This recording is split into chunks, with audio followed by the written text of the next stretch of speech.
একদল মুসলমান তারা মানুষের তৈরি সংবিধান দিয়ে বাংলাদেশ চলাবার চায়, আর একদল মুসলমান মানুষের সংবিধানকে দাফন করে আল্লাহর কোরআনকে সংবিধান হিসাবে মানতে চায়। জোরে কোন কথা ঠিক কিনা? বাংলাদেশে কতগুলো নেতা আছে দেখবেন, বিসমিল্লাহ কয়ে কথা শুরু করে মানুষের আইনের কথা কয়। তুমি বিসমিল্লাহ দিয়ে আল্লাহর নাম দিয়ে শুরু করে মানুষের আইনের কথা বলা যাবে না, মানুষের সংবিধানের কথা বলা যাবে না। বিসমিল্লাহ বললেই আল্লাহর কোরআনের সংবিধানের কথা বলা লাগবে। জোরে কোন কথা ঠিক কিনা? আপনি বিসমিল্লাহ কয়ে মদ খাবেন, এতই হালাল? হ্যাঁ, আপনারা বলেন তো, যারা মানুষের সংবিধান মানবে এরাও মুসলমান, এরা কি মুত্তাকি? মুত্তাকি হবার গেলে আল্লাহ অন্য জায়গায় বলেছেন, ইয়া আইয়ুহাল্লাযীনা আমানুত্তাকুল্লাহা হাক্কা তুকাতিহি ওয়া লা তামুতুন্না ইল্লা ওয়া আনতুম মুসলিমুন। এই মুসলমানদেরকে লক্ষ্য করে আল্লাহ তাআলা এখানে বলতেছেন, যারা আমাকে বিশ্বাস স্থাপন করেছো, ভয় করতে হবে কার? মুত্তাকির এক নম্বর গুণ হলো ভয় করতে হবে আল্লাহকে। আল্লাহ ছাড়া অন্য কাউকে ভয় করা যাবে? কিন্তু আজকে বহু মুসলমান মসজিদে নামাজ পড়বার চাই জোহরের সামনে কাতারে, কিন্তু মসজিদের দরজাত গিয়া দেখে জুতার দাম হলো 2000 টাকা। মুসলমান এখন বলেন তো, 2000 টাকার জুতার দরজার থেকে সামনে কাতারে যাবে? বর্তমান পরিবেশে কি হবে চিন্তা করবে, যদি জুতা থেকে সামনে যায় আর আশা দিকে জুতা নাই, তখন কার ভয়ে জুতা হাতত নেবে বলেন? আল্লাহর ভয় না চোরের ভয়ে? তার মানে বোঝা গেল বর্তমানে বাংলাদেশে মুসলমান হতে পারে, কিন্তু মুত্তাকি হওয়া বড় কঠিন হয়ে যাচ্ছে। মুত্তাকি হবার গেলে একমাত্র আল্লাহকে ভয় করা লাগবে। আর আল্লাহর ভয় দুনিয়ার কোনো মানুষের আইন দেওয়া হবে না। আল্লাহর ভয় তৈরি করতে গেলে আমার আল্লাহর কোরআনের আইন লাগবে। জোরে কোন ঠিক কি না? এর সাথে সাথে আল্লাহ বললেন হাক্কা তুকাতিহি, খুবই গুরুত্বপূর্ণ। আত্তাকুল্লাহ বলার সাথে সাথে আবার বললেন হাক্কা তুকাতিহি। মুত্তাকির ব্যাখ্যা হচ্ছে, হাক্কা তুকাতিহি মানে নিয়ম মতো সবসময় আল্লাহর ভয় করা লাগবে। নিয়ম অনুযায়ী সবসময় ভয় করা লাগবে কার? আল্লাহর নিয়ম। এখন নিয়ম অনুযায়ী যদি আল্লাহর ভয় সবসময় করতে চাই, তেমন একটা পরিবেশ আমাদের বাংলাদেশে দরকার আছে না নাই? যেরকম আছে না নাই? বর্তমানে এই পরিবেশে আমরা আল্লাহর ভয় করতেছি কখন? যখন হচ্ছে চামড়া ঢিল, আল্লাহর সাথে দিছি মিল। যতদিন চামড়া টাইট ছিল ততদিন আমরা মুত্তাকি না, ততদিন আমাদের ভয়ই নেই। আমার দাদা বেঁচে আছে, বাপ বেঁচে আছে, আমি সিরিয়ালে 3 নম্বরে আছি, এত আগেই ভয় করব? যতদিন ঘুষের চাকরি করছে ততদিন মুত্তাকি হয়নি। যে চাকরি রিটায়ার করছে তখন আল্লাহর ভয়ে কাঁদতেছে আর বলতেছে, আল্লাহ আমি তোমার কাছে তওবা করতেছি, আল্লাহ আমি আর জীবনে ঘুষ খাবো না, আল্লাহ আমি আর ঘুষ খাবো না, আল্লাহ আমি আর ঘুষ খাবো না, আমি মুত্তাকি। আল্লাহ কয় তোর চাকরি গেছে আর তুই মুত্তাকি। যতদিন ঘুষের চাকরি ছিল ততদিন আল্লাহর ভয় করেনি, চাকরি গেছে আর মুত্তাকি হয়েছে। আপনারা বলেন তো, ওই মুত্তাকি আল্লাহ কবুল করবে? এই জন্যই বলেছেন হাক্কা তুকাতিহি, চামড়া ঢিল, আল্লাহর ভয় দিছ মিল। সারা জীবন মসজিদে যায়নি, যখন বুড়া হয়ে গেছে তখন চেয়ার লিয়ে মসজিদে গেছে। এরকম কিছু মুসল্লি আছে না নাই? যে লোকটা চেয়ার লিয়ে মসজিদে গেছে, আপনার খোঁজরা দেখবেন ওই যৌবনকালে নামাজই পড়েনি। যৌবনকালে যদি কোনো ব্যক্তি নামাজ পড়ে, বুড়া বয়সে তাকে চেয়ার লিয়ে যাওয়া লাগবে কেন? কারণ সরকারি চাকরি করা হয়ে গেলে রিটায়ার দেয়, পেনশন দেয়, তখন কি আর অফিসে যাওয়া লাগে? কথা কন না কেন? অফিসে যাওয়া লাগে, বাড়িতে বসে থেকে বেতন খা। যৌবন বয়সে যারা 5 ওয়াক্ত নামাজ জামাতে আদায় করে, বুড়া বয়সে যদি ঠিক মতো রুকু সেজদা করবার নাও পারে, ও যেখানে নামাজ পড়বে আল্লাহ তাকে পেনশনের সওয়াব দিয়ে দিবে। জোরে কোন সুবহানাল্লাহ। এই জন্য আল্লাহ প্রত্যেকটা বান্দা বান্দিকে বলবে হাসরের ময়দানে, তোমার শৈশবকালের কোনো হিসাব দেওয়া লাগবে না, বুড়াকালের কোনো হিসাব আমি আল্লাহ চাই না, খালি যৌবনকালের হিসাব দেওয়া জান্নাতত যাও। তাহলে আল্লাহর ভয় যথাযথ নিয়ম মতো কখন করা লাগবে? বুড়া বয়সে না যৌবন বয়সে? এই যৌবনটা আল্লাহর কাছে অত্যন্ত গুরুত্বপূর্ণ একটা বিষয়। এই দিকে খেয়াল করে আপনাদের সামনে ছোট্ট একটা সূরা তেলাওয়াত করেছি, নামটা হলো আসর। নামটা কি? আসর। আসর শব্দের অর্থ হলো সময়। তো আমরা আল্লাহর প্রশংসা এই কারণেই করব, যে রুহের জগতে আমরা ছিলাম, সেই জগতে আল্লাহ আমাদের রুহগুলোকে অত্যন্ত দয়া করে দুনিয়ার জগতে আল্লাহ আমাদের মুসলমানের ঘরে কবুল করেছেন। আল্লাহ ইচ্ছা করলে আমাদের হিন্দুর ঘরেও পাঠাবার পারতেন। আপনারা বলেন তো, আল্লাহ যদি আমাদের হিন্দুর ঘরে পাঠাতো তাহলে আমাদের অবস্থা কি হতো?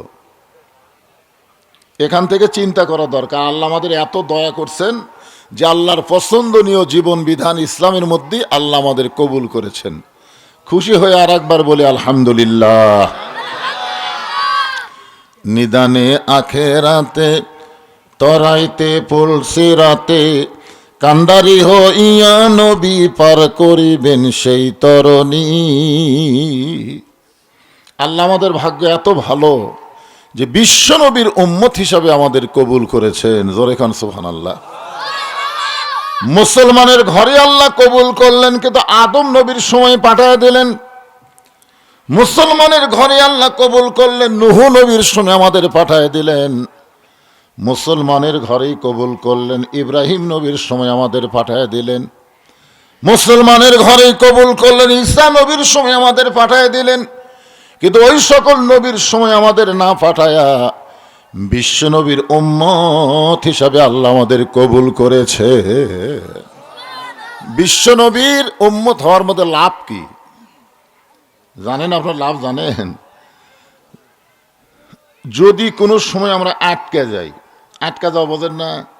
যদি আমরা কোনো সময় আটকা যাই, এই আটকা যাওয়ার কথা আমি দুনিয়ার কথা বলতেছি না, আখেরাতের কথা বলতেছি। আছেন আমার মুক্তার, আছেন আমার ব্যারিস্টার, শেষ বিচারের হাইকোর্টেতে, শেষ বিচার কোন বিচার? শেষ বিচারের হাইকোর্টেতে তিনি আমায় করবেন পার, আমি পাপী তিনি জামিনদার। আল্লাহ যখন হাকিম হইয়া আমাদেরকে আসামি বানায় বিচার শুরু করবেন, ওই সময় আমাদের নবী উকিল হবেন, আমাদের নবী ব্যারিস্টার হবেন, আমাদের পক্ষে আল্লাহর কাছে ওকালতি করে আমাদেরকে সুপারিশ করে জান্নাতে পৌঁছায় দিবে। কি ভাগ্য আমাদের! সবাই সুবহানাল্লাহ বলেন না? আপনার মনে করতেছেন নিজের নামাজ দিয়ে, রোজা দিয়ে, হজ দিয়ে, যাকাত দিয়ে জান্নাত যাবেন? কোন নবীরাও পর্যন্ত আল্লাহর সামনে কথা বলতে পারবে না। সেই সময় আমাদের নবী আমাদের ব্যাপারে আল্লাহর কাছে ওকালতি করবেন। এমন একজন বিশ্ব নবীর উম্মত হওয়াতে আপনারা খুশি হয়েছেন না বেজার? তাহলে জবান খুলে আর একবার বলি আলহামদুলিল্লাহ। এই ছোট ছোট বাচ্চারা, তোমরা তো বোঝো না, কেন মারতিছে? শোনেন, আল্লাহ রাসূল বলেছেন, আমার উম্মতের মধ্যে কেউ যদি সারা জীবন পাপ করে, মানে আমাদের ব্যাপারে রাসূল বলেছেন, কেউ যদি সারা জীবন পাপ করে আর মৃত্যুর সময় ঈমান নিয়ে যদি মরবার পারে, আমি রাসূল ওয়াদা দিয়ে দিলাম তাকে সঙ্গে করে জান্নাতে চলে যাব। জোরে খান সুবহানাল্লাহ। তাহলে আমাদের কোনো টেনশন আছে? খালি মরা লাগবে কি নিয়ে? এইটাই তো সমস্যা। ঈমান নিয়ে মরতে পারবো কিনা এইটা নিয়েই তো আমাদের চিন্তা হচ্ছে। যদিও আমরা মুসলমানের ঘরে জন্ম নিয়েছি, বাংলাদেশের শতকরা 95% মুসলমান। 100 জন মানুষের মধ্যে কত? 95% মুসলমান। আপনারা বলেন তো শতকরা ইমানদার কত ভাগ? মানে ইমানদারের ভাগ এখনো আমরা জানি না, কিন্তু মুসলমানের ভাগ জানি। 100 জনের মধ্যে 95 জন মুসলমান, কিন্তু 100 জন মানুষের মধ্যে কত ভাগ ইমানদার এটা আমরা জানি না। মুসলমানই তো ঠিক আছে, কিন্তু ইমান ঠিক আছে কিনা এটাই তো চিন্তা। খুব খেয়াল করে শোনা লাগবে, বুঝলেন? আমরা যে কোরআন থেকে আলোচনা শুনবো, এই কোরআন সম্পর্কে আপনাদের ধারণা কি? এই কোরআনের মধ্যে কোনো সন্দেহ আছে নাকি? যেই কোরআনে আল্লাহ বলেছেন, জালিকাল কিতাবু লা রাইবা ফি হুদাল লিল মুত্তাকিন। আল্লাহ যদি এখানে বলতেন হুদাল লিন নাস, জালিকাল কিতাবু লা রাইবা ফি হুদাল লিন নাস, তাহলে এই কোরআন থেকে সব দলের মুসলমানই হেদায়েত পেত। বাংলাদেশে বহু দলের মুসলমান আছে, আছে না নাই? আমাদের এই জীবনের জন্য সময় একটা গুরুত্বপূর্ণ সাবজেক্ট। সব সময় সব কিছু করা যায়? কথা কর না কেন, সব সময় সব কিছু করা যায়?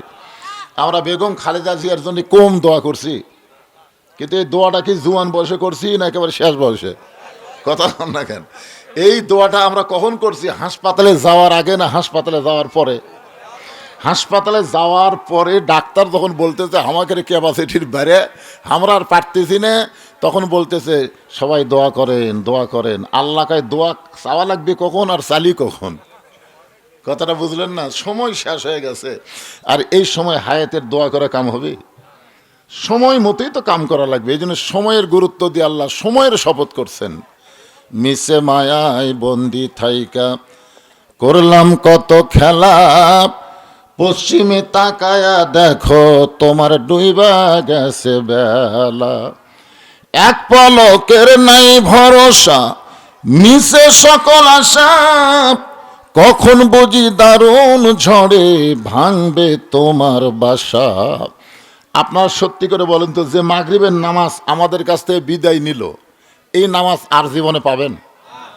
তার শেষ। আমার হায়াত থেকে মাগরিব, মানে আজকের দিনের মাগরিব শেষ।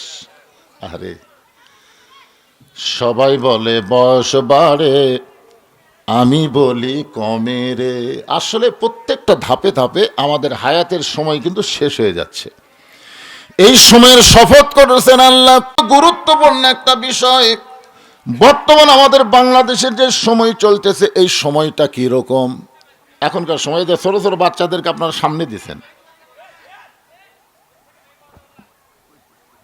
এই যে ছোট ছোট বাচ্চাদের আপনারা সামনে দিচ্ছেন, এই শোনেন, ও যে একটা উঠে দৌড়াদৌড়ি করতেছে, এই ছোট ছোট বাচ্চারা বর্তমান সময় কেমন? একটা ছোট বাচ্চার মা আমারে কয়, হুজুর সবসময় কান দিয়ে একটু দোয়া করেন তো। আমি আয়াতুল কুরসি পড়ে দোয়া দিলাম, কিন্তু কাম হয় না, ওই আরো জোরে কান্দে বর্তমান সময়ে। তো কয় হুজুর তো ফুঁফা দিয়ে হবি না, পানি পড়া দেন। সূরা ফাতিহা পড়ে 3 বার পড়ে সূরা ফালাক নাস পড়ে পানি পড়ে দিলাম, পানি খাওয়ানোর পরে আরো কান্দে। তো এখন এই ওর মা বলতেছে যে বর্তমান সময়ে দোয়া দরুদের আর দাম নেই, বর্তমান সময়ে বলে দোয়া দরুদের আর দাম নেই। পরে শোনা গেল ওই সন্তান হলো সিজার করা। এখন কি করা? কারণ সিজার করা বাচ্চারা মোবাইল ছাড়া কান্না থামবি না, মোবাইল ছাড়া এরা ভাত খাবি না। তোর এখন কথা ঠিক কিনা? এই সময় আর দোয়া দরুদের খাওয়া আছে? তাহলে কি বুঝতেছেন? সময় অত্যন্ত গুরুত্বপূর্ণ একটা বিষয়। তোরা আবার এখানে দাঁড়িয়ে থাকলি কেন বাবা? বসরে বসে, সোনার সানেরা বসরে। কি সুন্দর নাম, জামালপুর। সবাই বসেন, পিছনে হইচই না করে সবাই বসেন। আল্লাহ সময়ের শপথ করে বললেন, ইন্নাল ইনসানা লাফি খুসর। ইন্না মানে নিশ্চয়, ইনসান মানে মানুষ, লাফি মানে ভিতরে, খসরুন মানে ক্ষতি। একত্রে অর্থ হবে নিশ্চয় মানুষগুলো ক্ষতির ভিতরে। অথচ আল্লাহর যত সৃষ্টি আছে, সমস্ত সৃষ্টির ভিতরে সবচাইতে শ্রেষ্ঠ সৃষ্টির নাম কি? এক বাক্যে সবাই বলেন নাম কি? এ মানুষ সম্পর্কে কথা বলতে গিয়ে আল্লাহ তাআলা 4টা শপথ করছে অন্য এক সূরায়। কয়টা শপথ?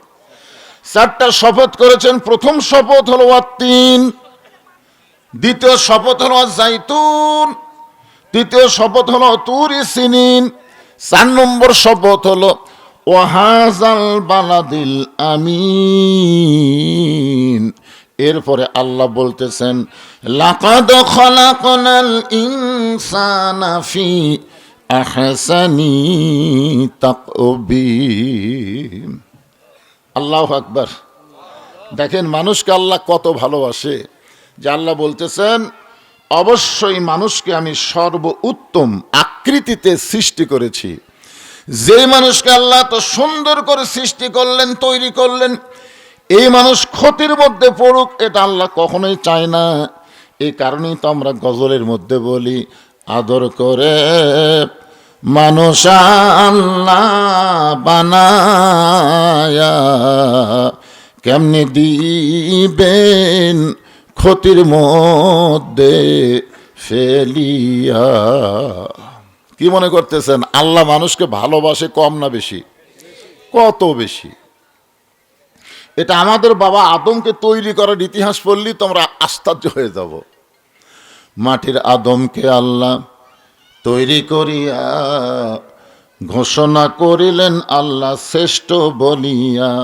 তাই নূরের ফেরেশতা করে মানুষকে সেজদা, তাই নূরের ফেরেশতা করে মানুষকে সেজদা, সবার চেয়ে দিলেন মাটির মানুষকে সম্মান। সবাই বলেন আল্লাহু আল্লাহু, বলেন আল্লাহু আল্লাহু, তুমি জাল্লি জালালুহু, শেষ করা তো যায় না গে তোমার গুণগান।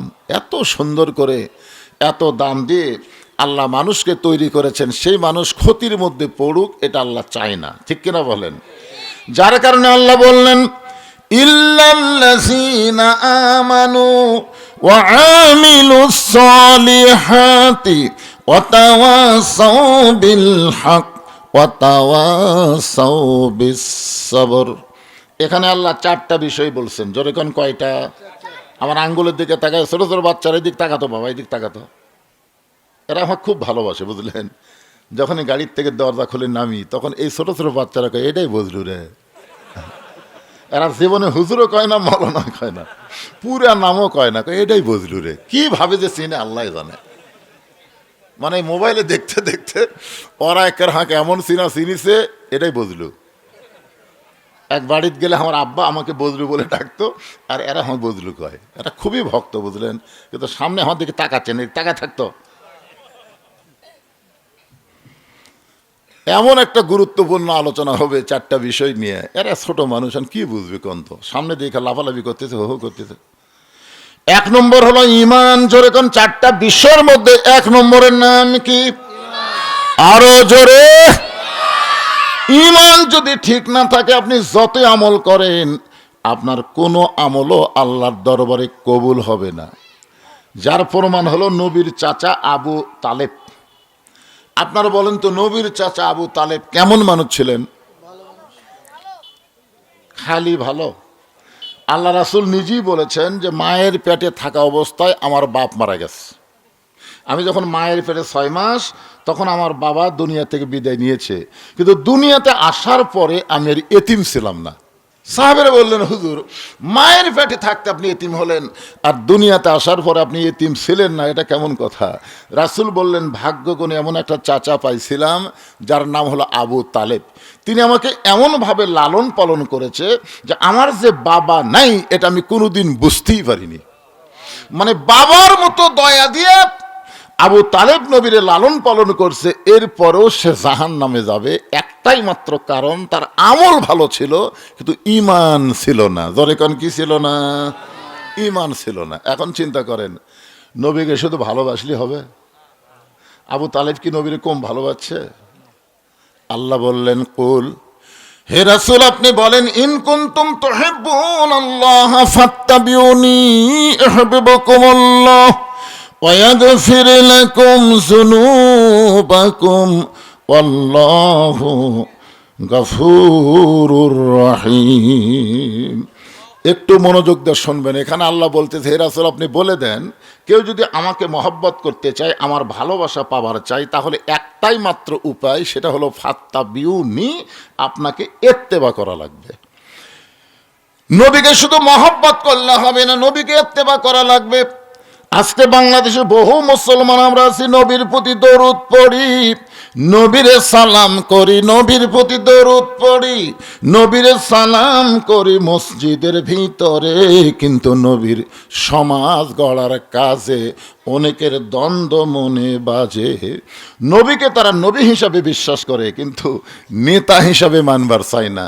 সাধারণ একজন মানুষকে নেতা বানায়া তার পিছনে সারাদিন চামচাগিরি করে। আমার নেতার চরিত্র ফুলের মতন পবিত্র, খোঁজলা দেখবেন নামাজ পড়ে না এক ওয়াক্ত। এরা নেতা, আর এদের পিছনে আপনি করেন। একটু মনোযোগ দিবেন ভাইজান। এক নম্বর বিষয়ের নাম হলো ঈমান। ঈমান যদি না থাকে, কোন আমল আল্লাহর দরবারে কবুল হবে না। যতই আপনি নামাজ পড়েন, যতই রোজা করেন, যতই হজ করেন, ঈমান যদি না থাকে এগুলো কবুল হবে? এখন আসল নামাজ পড়ছে নামাজি, নামাজ পড়ে জমির ধান দেখবার গেছে, যায় দেখে ওপর জমির পানি চলমল করতেছে, নিচে আর জমির পানি নেই। অথচ নামাজ পড়তে কিন্তু বলেছে আশহাদু আল্লা ইলাহা ইল্লাল্লাহ, বলেনি? আশহাদু আল্লা ইলাহা ইল্লাল্লাহ লোক দিয়ে কি দিচ্ছেন আপনি? সাক্ষী দিচ্ছেন। অথচ জমির কাছে যায় দেখে ওপর জমির পানি আছে, নিচে ওর জমির পানি নেই, কি করি? তখন চারিদিকে তাকাচ্ছে, চারিদিকে তাকাচ্ছে, সাক্ষী দিল কাক আর চারিদিকে তাকাচ্ছে, তাকে দেখে কেউ নেই, কেউ নাই। আস্তে করে বসে বিসমিল্লাহ কয়ে জমির আল কাটছে। চিন্তা করছে বিসমিল্লাহ করলেই তো হালাল। বাংলাদেশে কতগুলো নেতা আছে দেখবেন বিসমিল্লাহ কয়ে কথা শুরু করে মানুষের আইনের কথা কয়। তুমি বিসমিল্লাহ দিয়ে আল্লাহর নাম দিয়ে শুরু করে মানুষের আইনের কথা বলা যাবে না, মানুষের সংবিধানের কথা বলা যাবে না। বিসমিল্লাহ বললেই আল্লাহর কোরআনের সংবিধানের কথা বলা লাগবে। জোরে কোন কথা ঠিক কিনা? আপনি বিসমিল্লাহ কয়ে মদ খাবেন, এতই হালাল। হ্যাঁ, তো বিসমিল্লাহ কয়ে জমির আল কাটছে, ওই পানি দিয়ে আবার হাত ধোছে, ধুয়ে আবার দাঁড়ায় চারিদিকে তাকায় বলতেছে আলহামদুলিল্লাহ। দেখছে আলহামদুলিল্লাহ কেউ দেখেনি। আপনার বলেন লোকটার নামাজ আছে, জোরে কোন কি আছে? কিন্তু কি নাই? আরো জোরে। ঈমান যদি থাকতো তাহলে লোকটার ঈমান কি বলতো? কেউ না দেখলো আল্লাহ দেখতেছে, আর কেউ না লেখলো তোমার দুই কান্দে দুই ফেরেশতা লিখতেছে। কে দেখতেছে? দুই কান্দে দুটা কি আছে? আপনারা বলেন তো এই যুবকেরা, তোমরা যে রাত 11টার পরে অশ্লীল ভিডিও দেখো, তখন তোমাকে ফেরেশতার খবর কি?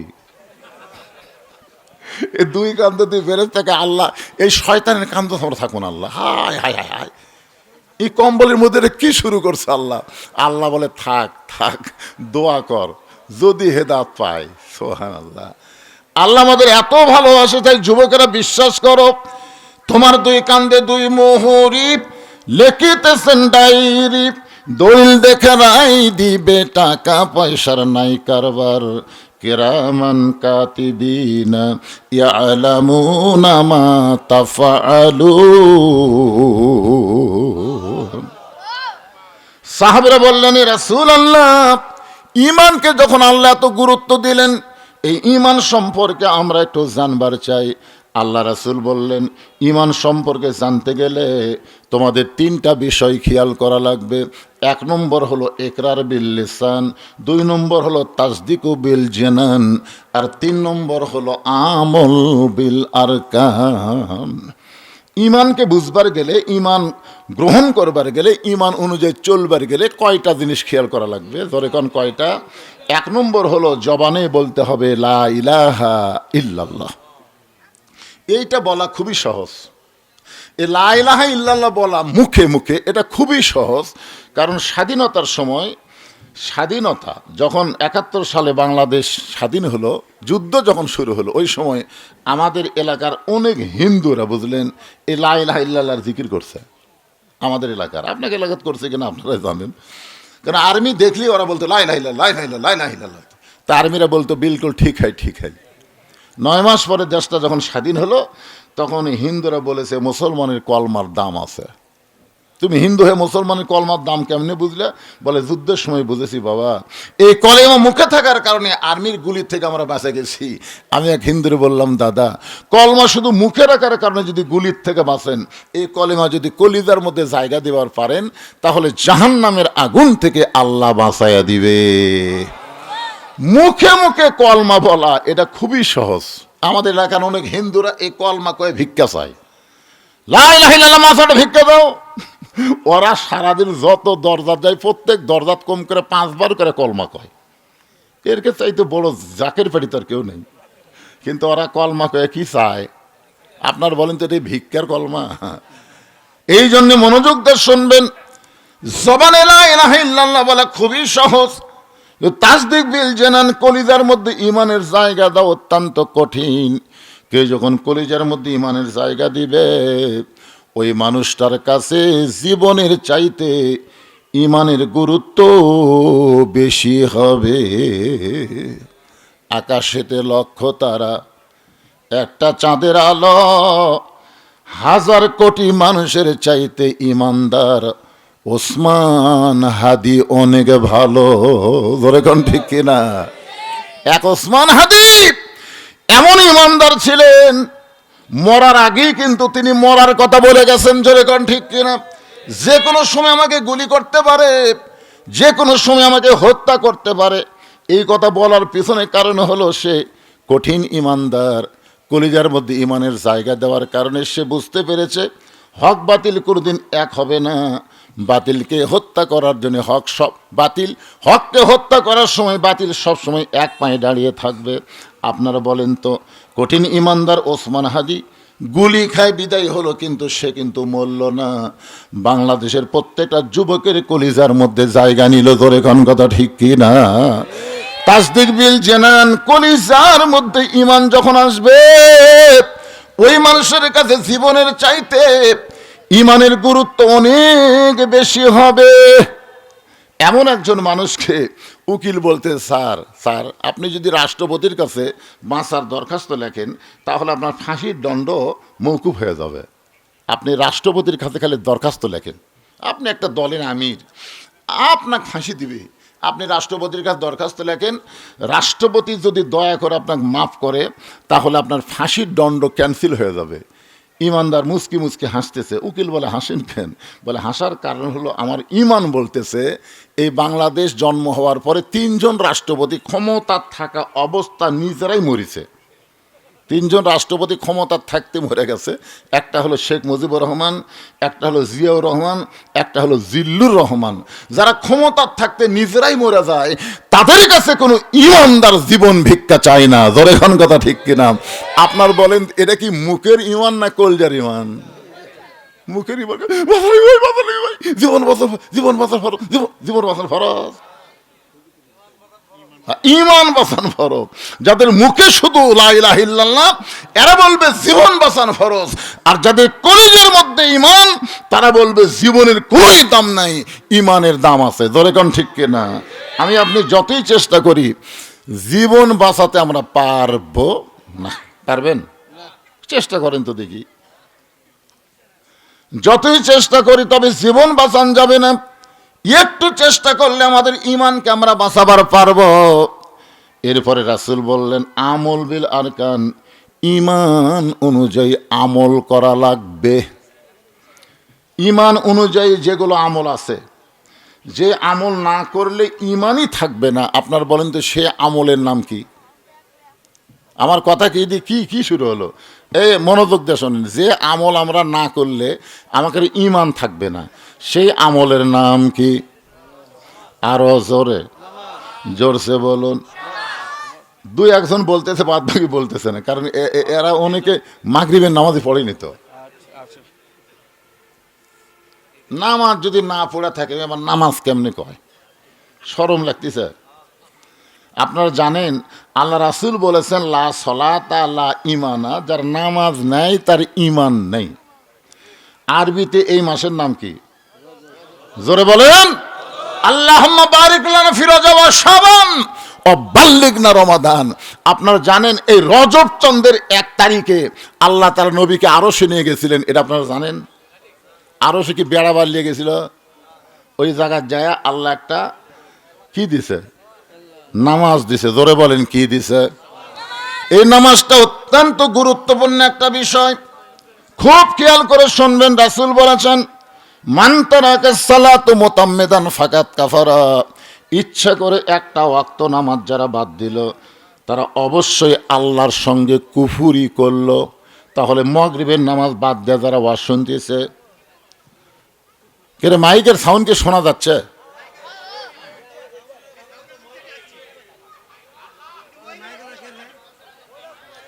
কে আবার এসে হলে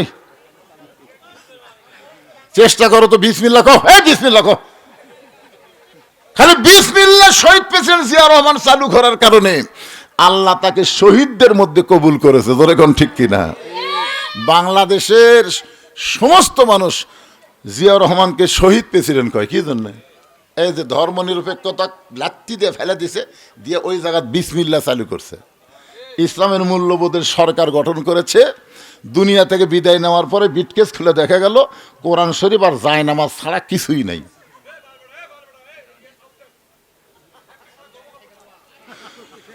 এই জন্য বিসমিল্লাহ কোন, বিসমিল্লাহ কয় শুরু করে। কে রে, এটা কে আছে রে বাবা? আমার দিকে তাকাতো। বিসমিল্লাহ কছেন? আচ্ছা ঠিক আছে। তুমি যাও, তোমাকে লোক দিয়ে পাঠাও। সবাই একটু জিকির করেন লা ইলাহা ইল্লাল্লাহ। জিকির করেন, আল্লাহর জিকির করেন লা ইলাহা।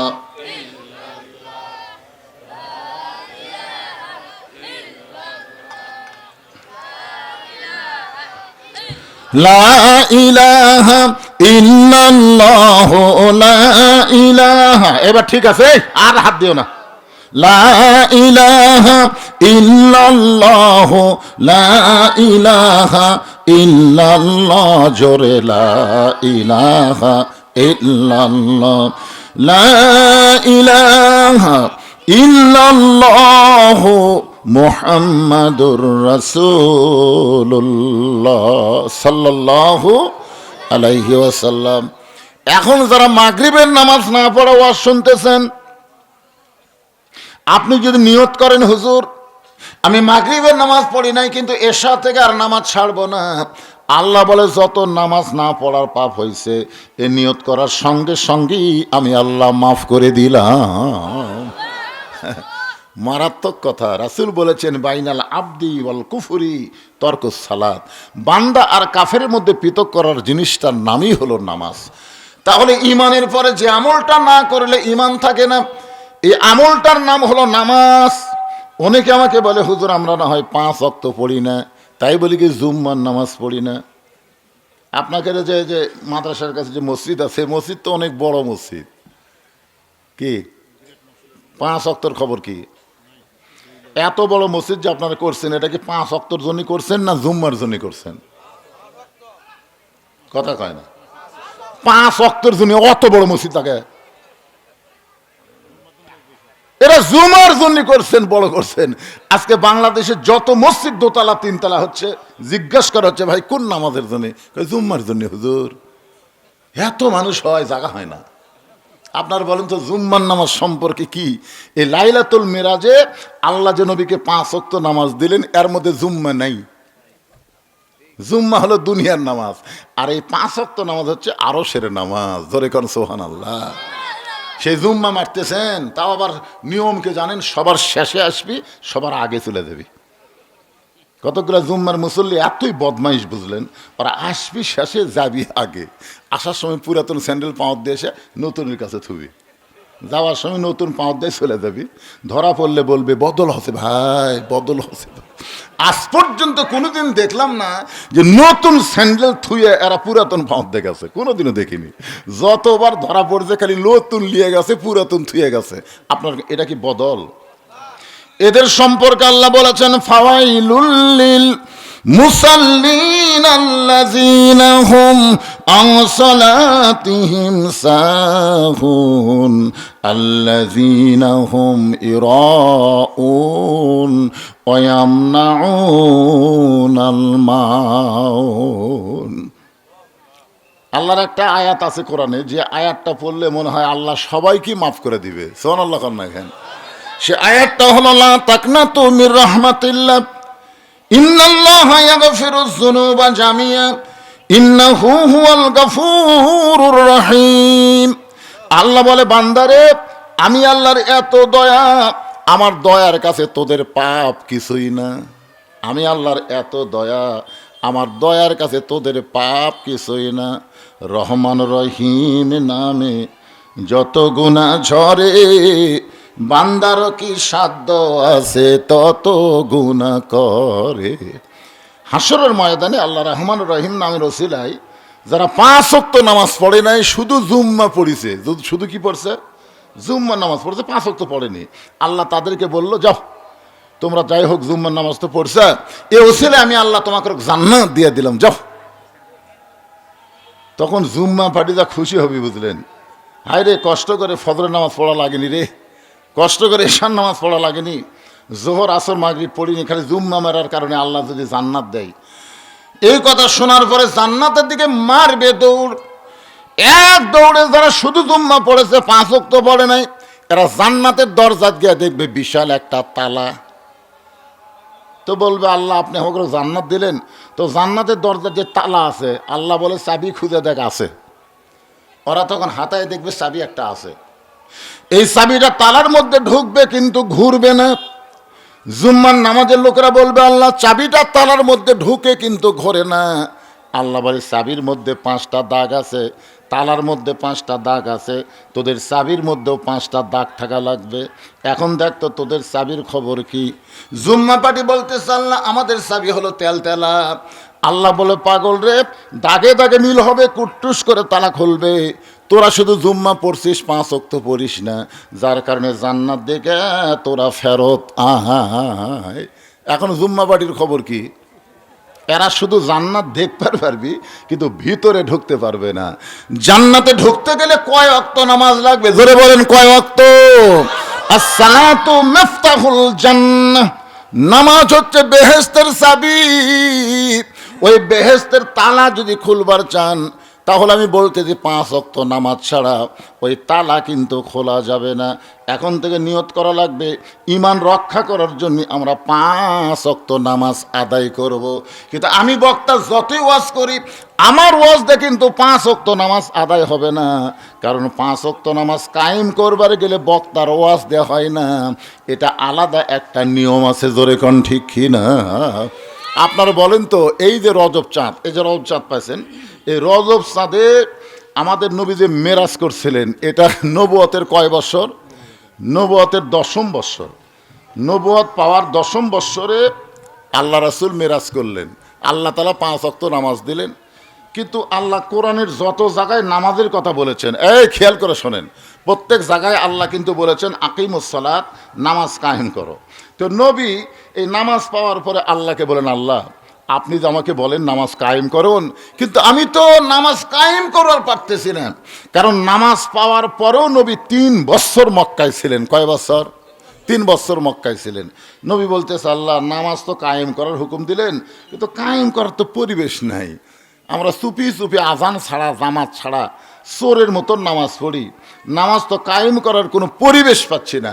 আল্লাহ বলে, হাবিব আপনি হবেন ইমাম, আবু জেহেল হবে নেতা। ওই পরিবেশে কোনোদিন নামাজ কায়েম করা যাবে না। নামাজ কায়েম করতে গেলে যিনি ইমাম তাকে নেতা হওয়া লাগবে। আমার কথা কি বুঝলেন? আবু জেহেলের মতন জালেম যদি নেতা হয় আর আপনাদের মতো আলেম যদি ইমাম হয় তাহলে নামাজ পড়া হবে, নামাজ কায়েম হবে না। নামাজ কায়েম করতে গেলে যিনি ইমাম হবে তাকেই নেতা হওয়া লাগবে। ধরেন কি হওয়া লাগবে? তাহলে মক্কায় ইমাম হচ্ছে আল্লাহর নবী, খালি ইমাম, ইমামুল আম্বিয়া, ইমামুল মুরসালিন। ওই যে বাইতুল মুকাদ্দাসের মধ্যে নবী 2 রাকাত নামাজ পড়া ছিল মেরাজের রাতে, ওই 2 রাকাত নামাজ পড়ানোর কারণে আল্লাহ তাআলা আমাদের নবীকে নবীদের ইমাম, রাসূলদের ইমাম ঘোষণা করলেন। সেই ইমাম মক্কায় নবী, তারপরেও নামাজ কায়েম হচ্ছে না। কারণ নবী ইমাম হয়েছে ঠিকই, কিন্তু নেতা হওয়ার পারেনি। নেতা হচ্ছে আবু জেহেল। নেতাকে আমাদের বাংলাদেশে আবু জেহেলের মতন যতদিন নেতা থাকবে আর আলেমরা যতদিন ইমাম থাকবে, শুধু ইমাম থাকবে, ততদিন নামাজ পড়া হবে কিন্তু কায়েম হবে না। মন চাইলে পড়বি, মন চাইলে পড়বি না। মসজিদে আজান দিবি, ওই ধার দেখে হাড় কাট করে ওই চলে যাবি। একটা লোক বলবে না তোর বাপ না আব্দুল্লাহ, তোর নাম রাখছে, নামাজ পড়, ও কথা বলবি না। যদিও বলে কইতে নামাজ পড়াও যা, আমি না পড়াও তাই। কিন্তু যখনই নবী হবেন ইমাম, নবী হবেন রাষ্ট্রপতি, তখন আল্লাহ বলেছেন আল্লাযীনা ইম্মাক্কান্নাহুম ফিল আরদ। মুসলমানের মধ্যে কাউকে যখন ক্ষমতা দেওয়া হবে তার 1 নম্বর দায়িত্ব কি? ওয়াজ করা। 1 নম্বর দায়িত্ব হলো আকামুস সালাত, নামাজ কায়েম করা। নামাজ যখন কায়েমের বিল পাস হবে, এই বিল পাস করতে গেলে সব দেখা হলো শেষ। আগামীতে আমরা দেখব আল্লাহর কোরআনের বাংলাদেশ। জোরে কোন কথা ঠিক কিনা? একটু মনোযোগ দিয়ে শুনবেন। পুরুষ মানুষের জন্য 1 নম্বর নেক আমল হলো নামাজ। আমরা যারা পুরুষ মানুষ, আমাদের জন্য 1 নম্বর নেক আমল হলো নামাজ। কিন্তু যারা পর্দার অন্তরালে বসে বসে ওয়াজ শুনতেছে, ইনাদের জন্য 1 নম্বর নেক আমল কিন্তু নামাজ না।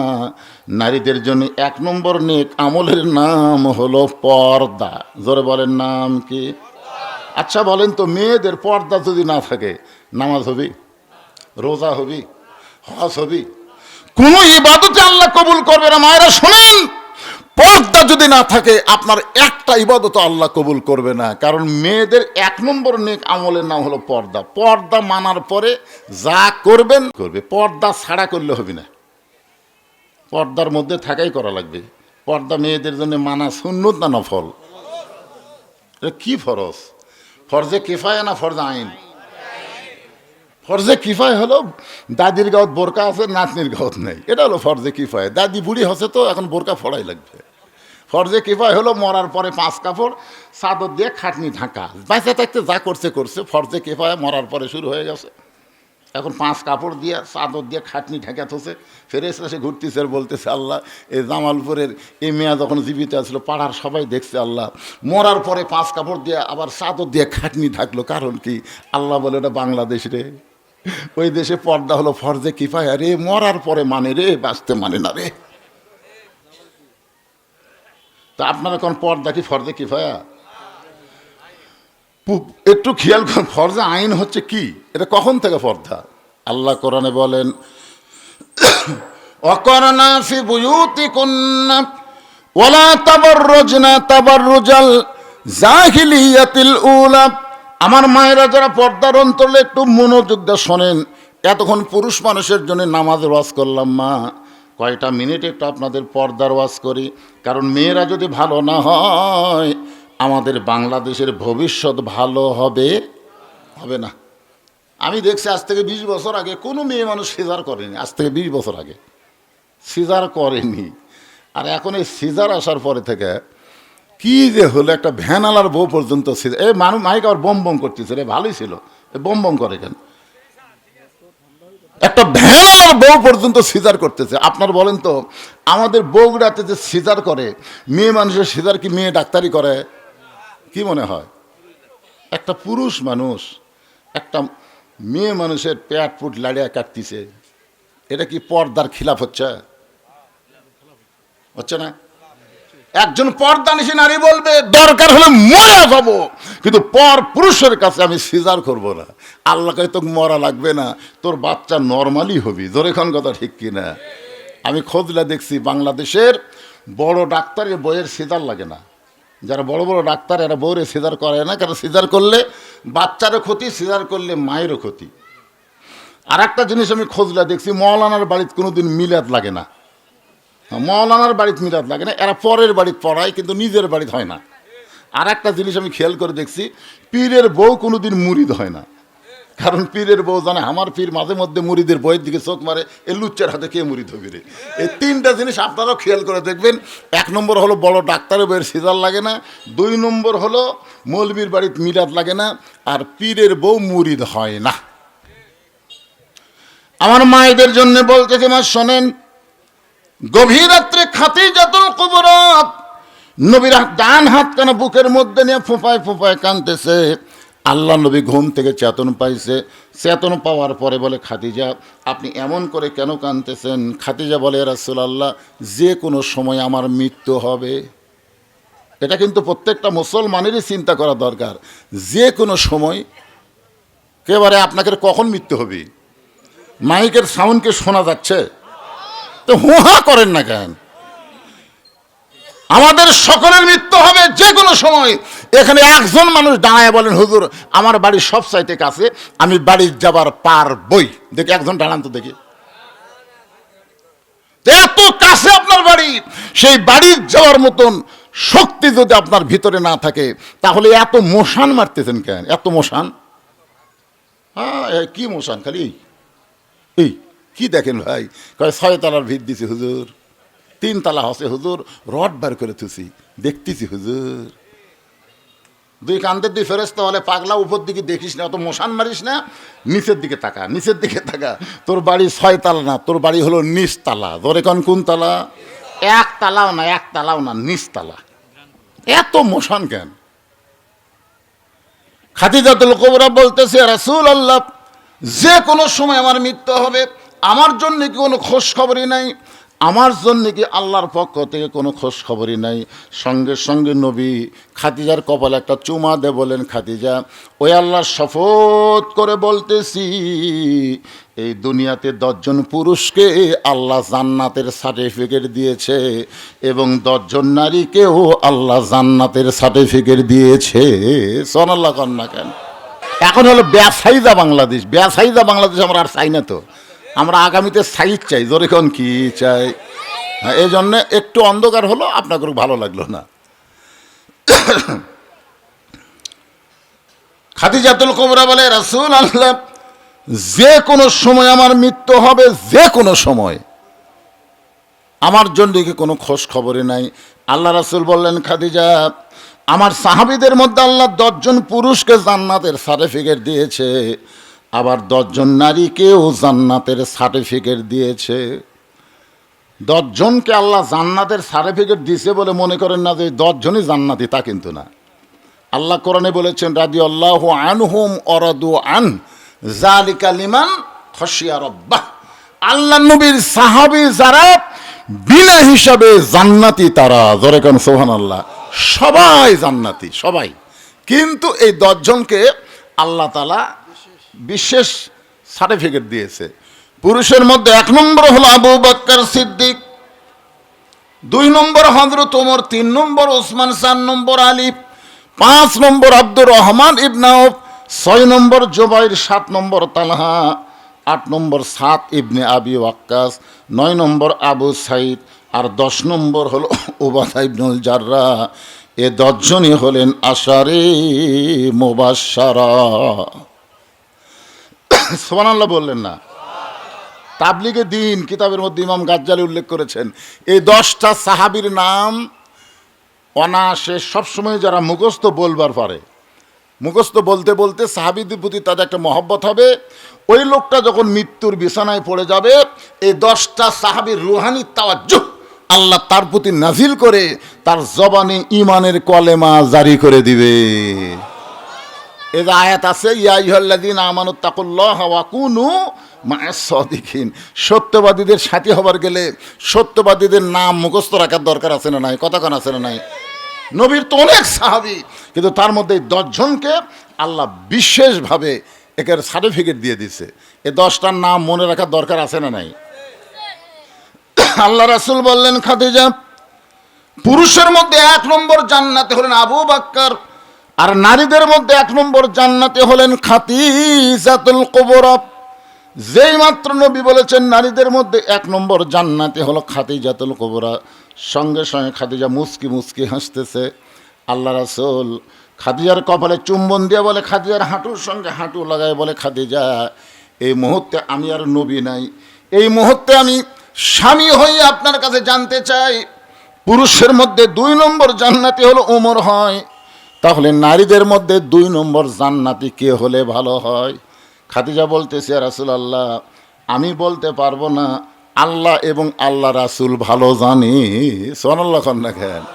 আল্লাহ রাসূল বললেন, আমি একটা আপনার কাছে জানতে চাই, নবী হিসাবে না, স্বামী হিসাবে জানতে চাই, যে পুরুষের মধ্যে 1 নম্বর আবু বকর, 2 নম্বর উমর, 3 নম্বর ওসমান, তাহলে নারীদের মধ্যে 1 নম্বর খাদিজা, 2 নম্বর কার নাম হলে ভালো হয়? খাদিজা বলতেছেন, ইয়া রাসূলুল্লাহ, আমার কাছে যখন শুনতে চান, তাহলে 2 নম্বরে আমার কলিজার টুকরা ফাতেমা হলে ভালো হয়। আল্লাহ রাসূল মুস্কি হাসিতে বললেন, আমার মাধ্যমে আল্লাহ আপনাকে 4টা মেয়ে দিছে। নবীর মাধ্যমে খাদিজার পেট থেকে 4টা মেয়ে হচ্ছে। ধরে কোন কয়টা? সবচাইতে বড় মেয়ের নাম হলো জয়নাব। জয়নাবের পরে যার জন্ম হয়েছে তার নাম হলো রুকিয়া। রুকিয়ার পরে যার জন্ম হয়েছে তার নাম হলো কুলসুমা। সর্বশেষ ছোট মেয়েটার নাম হলো ফাতেমা। রাসূল বলে, খাদিজা, অন্য 3টা মেয়ের নাম না বলে আপনি সবচাইতে ছোট মেয়ে ফাতেমার নাম কেন 2 নম্বরের জন্য বললেন? খাদিজা বলতেছে, রাসূলুল্লাহ, আপনি বাবা, আপনি বুঝতে পারবেন না, আপনি বাবা, আপনি বুঝতে পারবেন না কোন সন্তান কেমন, এটা বাবা জানে না, এটা জানি তার মা। সুবহানাল্লাহ কন্যা ঘেন। আজকে যে সন্তানগুলো রাস্তায় রাস্তায় ঘুরতেছে, কোরআনের মাহফিলে বসে নাই, এদের কামই হলো খালি ঘোরাঘুরি, এরকম সন্তান আছে না নাই? আপনারা বলেন তো, যে সন্তান বেশি ঘোরে, কেন ঘোরে, এটা কেউ না জানলেও ওর মাও জানবে। কিন্তু যদি জিজ্ঞাসা করেন, কেমন আপনার ছেলে গোটা পাড়া খালি ঘোরে, এ ঘোরার কারণ কি? তখন মেয়েটা বলবে, ওই তখন পেটতা ছিল না, তখন আমি অকলে গোটা পাড়া ঘুরিছি, ওই পেটের মধ্যেই ঘোরনি ব্যারাম পাশে। শোনেন, একটা কথা শোনেন, মেয়েদের পেটে বাচ্চা আসার সাথে সাথে মেয়েদের অসুখ আল্লাহ বন্ধ করে দেয়। প্রতি মাসে 3 দিন, 5 দিন, 7 দিন একটা করে অসুখ নাই? এই অসুখ হলে নামাজ পড়া যাবে, এই অসুখ হলে রোজা রাখা যাবে, এই অসুখ হলে কোরআন শরীফ স্পর্শ করা যাবে না। কিন্তু যখনই বাচ্চা পেটে আসে আল্লাহ মাসিক ব্যারাম বন্ধ করে দেওয়ার কারণ কি জানেন? যে বাচ্চার পেটে যে বাচ্চা আছে, মায়ের ইবাদতের সাথে পেটের বাচ্চার আল্লাহ সম্পর্ক করে দেয়, যার কারণে মাসিক বন্ধ, ইবাদত করতে যেন কোনো কমতি না হয়। আমার কথাকে বুঝতে পারলেন? মাসে 3 দিন যদি অসুখ হয় তার নামাজ পড়া যাবে? রোজার মাসে 3 দিন অসুখ হলে রোজা রাখা যাবে না। এই জন্য পেটে বাচ্চা আসা মাত্রই অসুখটা বন্ধ করে দেয়। বাবাই আনন্দে মাতিয়া সাগরে ভাসাইয়া সেই যে চইলা যায় খবর লয় না, মাজন ধরিয়া উদরে কতই যতন করে, ধরিয়া উদরে কতই যতন করে, 10 মাস পরে পায় প্রসবের বেদনা, এমন দরদি ভবে কেউ হবে না আমার মা গো। মায়ের পেটে বাচ্চা আইছে, বাচ্চার বয়স হচ্ছে 4 মাস। কয় মাস? এখন মা রুকুর থেকে যেই শেষ দাঁত গেছে, পেটের বাচ্চা পেটের মধ্যে চাপ খাচ্ছে। ফেরেশতারা বলতেছে, আল্লাহ দেখো তোমার বান্দি তোমাকে সেজদা করতে গিয়ে পেটের বাচ্চা পেটের মধ্যে চাপ খেলো, বাচ্চার কি কষ্ট হয় না? আল্লাহ বলে, ফেরেশতা সাক্ষী থাক, যেই মা পেটে বাচ্চা নিয়ে নামাজ পড়তেছে, এই মা শুধু নিজে নামাজ পড়তেছে না, পেটের বাচ্চাকেও নামাজের ট্রেনিং দিয়ে দিচ্ছে। ধরে কারণ সুবহানাল্লাহ। পেটে বাচ্চা নিয়ে মা যখন রোজা থাকে, আপনারা বলেন তো, মায়ের নারীর সাথে বাচ্চার খাওয়ার সম্পর্ক নাই, কিন্তু মা খায় না, বাচ্চাও খায় না। তার মধ্যে মা একলা রোজা নাই, পেটের বাচ্চাও রোজার ট্রেনিং পাচ্ছে। এই দুনিয়াতে আসার পরে অনেক ছেলেরা কয় 11 মাসে আমার খিদা লাগে না, রোজার মাসে হাইরে খিদা লাগে। কারণ কি? উনি যখন পেটে আসছিল আর মা রোজা ছিল না, যার কারণে বার হয়ে রোজা থাকে না। এই জন্য একজন নেপোলিয়ন বলেছে, খ্রিস্টান, যে একটা ভালো যদি সন্তান চাও তাহলে ভালো একটা মায়ের দরকার। দরকার কিসের দরকার? ভালো একটা বাপের দরকার নেই তো। আল্লাহর একজন মস্ত বড় নবী, নাম হচ্ছেন ইয়াকুব নবী। দরকার কি নবী? ইয়াকুব নবী নির্জনে বসে আল্লাহর কাছে কান্দের বলে, আল্লাহ আমাকে তুমি 12টা সন্তান দিলে, এই 2টা সন্তানই এত ভালো, আর এই 10টা এত পাইছি কেন হলো? আমি নবী হয়ে জন্ম দিলাম, আমার 2 সন্তান ভালো আর 10টা খারাপ কেন হলো? আল্লাহ বলে, একুব তোমার বউ কয়টা? একুব বলতেছে, আমার বউ তো 2টা। তোমার যে বউ ভালো, এই বউয়ের পেট থেকে 2টা সন্তান বনিয়ামিন ইউসুফ ভালো হয়েছে, আর তোমার যে বউ খারাপ, ওই পেট থেকে যে 10টা বাড়াছে এরা খারাপ হয়েছে। তার মানে বোঝা গেল নবী হয়ে জন্ম দিলে হবে না, মাও ভালো হওয়া লাগবে। ধরো এখন কি ভালো হওয়া লাগবে? মাও। আমার মায়েরা যারা পর্দার অন্তর আছে, একটু মনোযোগ দিয়ে শুনবেন। খাদিজাতুল কুবরা বলে, রাসূলুল্লাহ, আপনি বাবা হওয়ার কারণে বুঝতে পারবেন না কোন সন্তান কেমন, এটা বাবা জানে না, এটা জানে হলো আমার মা। খাদিজা বলে, রাসূলুল্লাহ, যখন জয়নাব আমার পেটের মধ্যে ছিল, আমার পেটটা উঁচু হয়েছিল, আমার পেটের মধ্যে ওজন হয়েছিল। আমার মেয়ে জয়নাব যখন দুনিয়াতে ভূমিষ্ঠ হইল, আমি খাদিজা তখন প্রসব ব্যথা পাইছি। আমার রোকেয়া যখন আমার পেটের মধ্যে ছিল, আমার পেট উঁচু হয়েছিল, আমার পেটের ওজন হয়েছিল। রোকেয়া যখন ভূমিষ্ঠ হইল, আমি তখন প্রসব ব্যথায় জর্জরিত হয়ে গেলাম। আমার কুলসুমা যখন আমার পেটে ছিল, আমার পেটটা ওজন হয়েছিল, আমার পেটটা বড় হয়েছিল।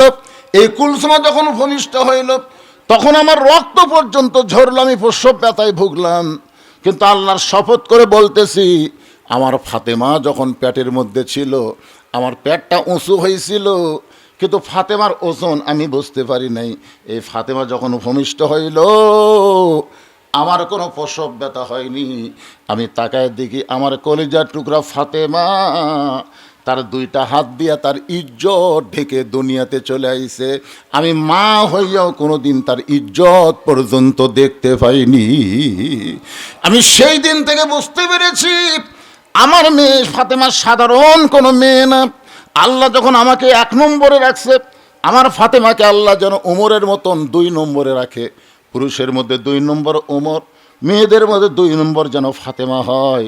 সঙ্গে সঙ্গে আল্লাহ রাসূল খাদিজার কপালে চুমা দিয়ে নবীর চোখ দিয়ে দর দর করে পানি পড়তেছে। খাদিজা বলে, রাসূলুল্লাহ, আমার কপালে চুমা দিয়ে আপনি কেন কাঁদতেছেন? কি দুঃখ আপনার? রাসূল বলে, খাদিজা, আপনার ফাতেমা তো জান্নাতি নয়, আপনার ফাতেমা তো জান্নাতি নয়। খাদিজা বলে, রাসূলুল্লাহ, তাহলে ফাতেমার খবর কি? রাসূল বললেন, আপনার পেটের মেয়ে ফাতেমা হলো জান্নাতি, নারীদের নেত্রী। আপনার তো সুবহানাল্লাহ করলেন, কিন্তু এইটা শোনার পরে খাদিজার সুবহানাল্লাহ হয় না। কি করলেন হুজুর? সর্বপ্রথম আমি ঈমান গ্রহণ করছি।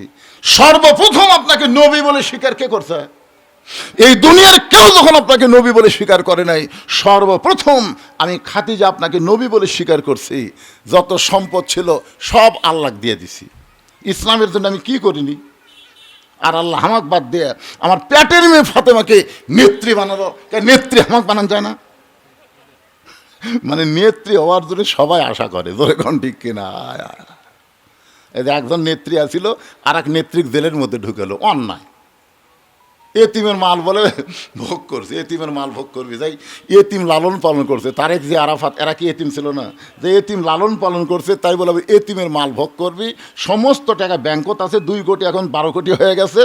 এই যে একটা মিথ্যা অজুহাতে নেতৃত্ব টিকার জন্য, এই মেয়ে মানুষের কলজা ভরা হিংসা থাকার জন্য একটা ভালো মানুষ দেশ নেত্রীকে অন্যায়ভাবে জেলখানা বন্দি করে। এটা কথা কন না কেন ভাইজান? কারণ শহীদ প্রেসিডেন্ট জিয়াউর রহমান, খালেদা জিয়া নিয়ে বাংলাদেশের কোনো দলের সমালোচনা নেই, এক আওয়ামী লীগ ছাড়া। আমার কথা কি বুঝতে পারলেন? হ্যাঁ, বেগম জিয়া আলেমদের কত মহব্বত করছে আপনারা জানেন, আলেমদের কত মহব্বত করছে। একটু মনোযোগ দিয়ে শুনবেন। খাদিজা হলো মা, ফাতেমা হলো মেয়ে। মাকে আল্লাহ 1 নম্বর জান্নাতি, আর মেয়েকে আল্লাহ বানাইছে জান্নাতি নারীদের নেত্রী। সঙ্গে সঙ্গে খাদিজা নবীর হাতটা বুকের মধ্যে চেপে ধরে বললেন, ইয়া রাসূলুল্লাহ, কোন আমলের কারণে আমাকে বাদ দিয়া আমার পেটের মেয়ে ফাতেমাকে আল্লাহ জান্নাতের নেত্রী বানালো? এটা যতক্ষণ আপনি না বলবেন ততক্ষণ আপনার হাত আমি ছাড়ব। মেয়ে মানুষের জিদ বেশি না কম? আল্লাহ নবীর হাত বুকের মধ্যে চাপা ধরে বলতেছে, হুজুর কোন আমলের কারণে আমাকে বাদ দিয়া আমার পেটের মেয়ে ফাতেমাকে খাতুনে জান্নাত ডিগ্রি দিল? এটা যতক্ষণ না বলবেন আপনার হাত আমি ছাড়বো না। রাসূল বললেন, খাদিজা, আমি আপনাকে 2টা প্রশ্ন করব। আমার 1 নম্বর প্রশ্ন হলো, আপনি হিসাব করে দেখেন তো আপনি কত বছর বয়সে ঈমান গ্রহণ করছেন? খাদিজা বলতে যে, হুজুর, আমি যখন আপনার হাতে ঈমান গ্রহণ করেছি তখন আমার বয়স হলো 55 বছর। আল্লাহ রাসূল বলে, খাদিজা, ঈমান গ্রহণ করার আগে আপনি কি ছিলেন? খাদিজা বলতেছি, ঈমান গ্রহণ করার আগে আমি কাফের ছিলাম। আল্লাহ নবী বলেন, খাদিজা, তোমার হায়াতের 55 বছর তুমি কুফরি হালে কাটাইছো। আর যেই ফাতেমা তোমার পেটের মেয়ে, সে কত বছর কুফরি হালে কাটাইছে? একটাবার হিসাব করে বলো। খাদিজা বলতেছে, জান্নাতি জান্নাতি, আমার ফাতেমা জান্নাতি হয়ে জন্ম নিয়েছে। রাসূল বলে, 1 নম্বরে তো আপনি ধরা খেলেন। 1 নম্বরে আপনি ধরা খেলেন, আপনি 55 বছর কুফরি হালে কাটাইছেন, আর আপনার ফাতেমা জন্মসূত্রে জান্নাতি হয়ে জন্মেছে। ও খাদিজা, এখন আপনাকে আমি 2 নম্বর প্রশ্ন করি, একটু হিসাব করে দেখেন তো আপনার নাকের সাইজ কেমন? এটা দুনিয়ার কত পুরুষ বলতে পারে? আপনার চোখের সাইজ কেমন? এটা দুনিয়ার কত পুরুষ বলতে পারে? আপনার দাঁতের সাইজ কেমন? এটা দুনিয়ার কত পুরুষ বলতে পারে? আপনার গায়ের রং কেমন? এটা দুনিয়ার কত পুরুষ বলতে পারে?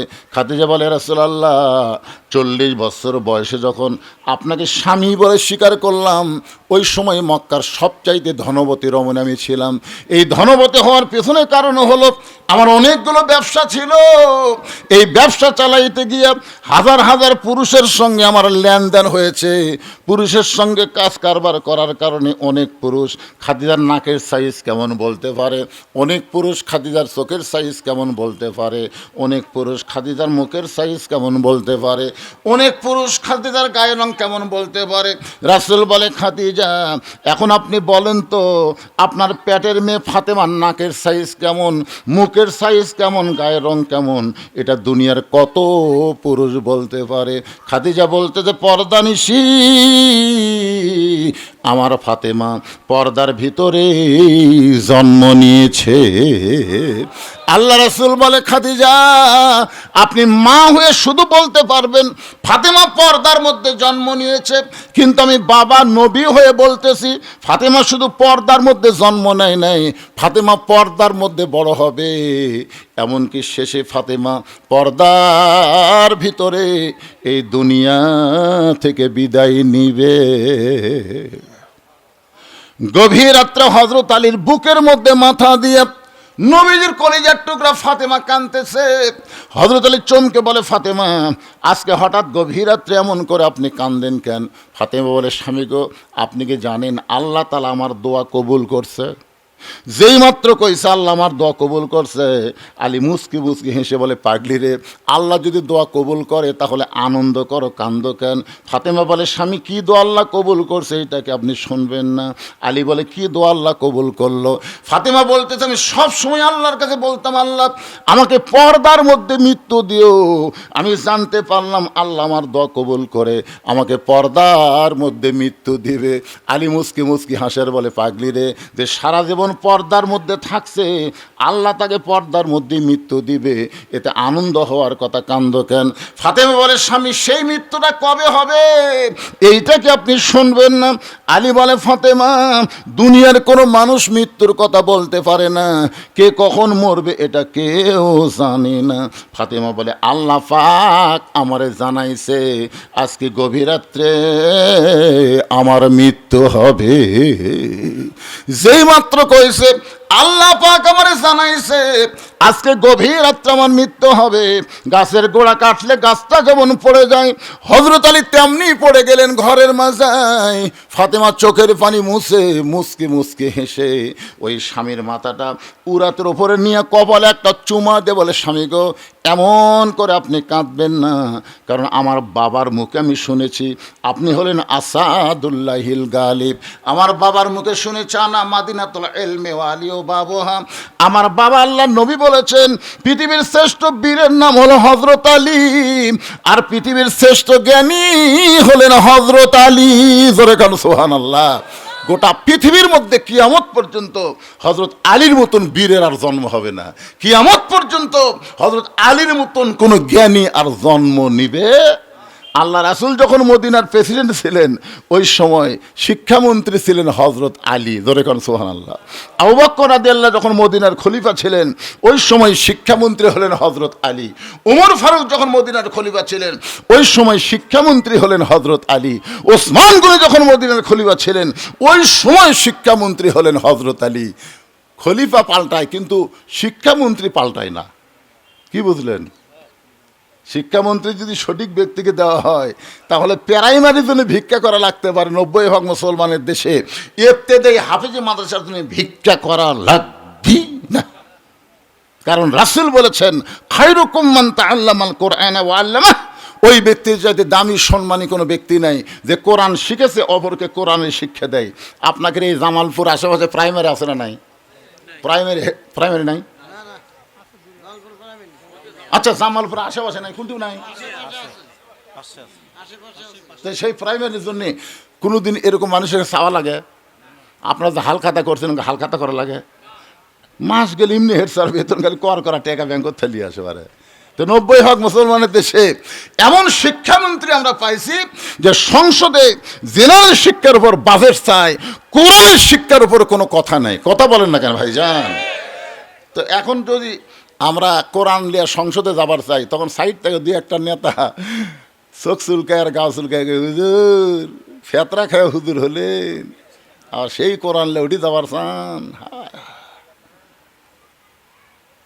মানে আমাদের শিক্ষা কাঠামোটা দুর্বল হয়ে গেছে। এই জন্য আগামীতে এমন একজন মানুষকে আমরা শিক্ষামন্ত্রী চাই আল্লাহর কোরআন নবীর হাদিস সম্পর্কে যার জ্ঞান আছে। জোরে কোন ঠিক কিনা ভাই? শালার কিছুই বোঝে না।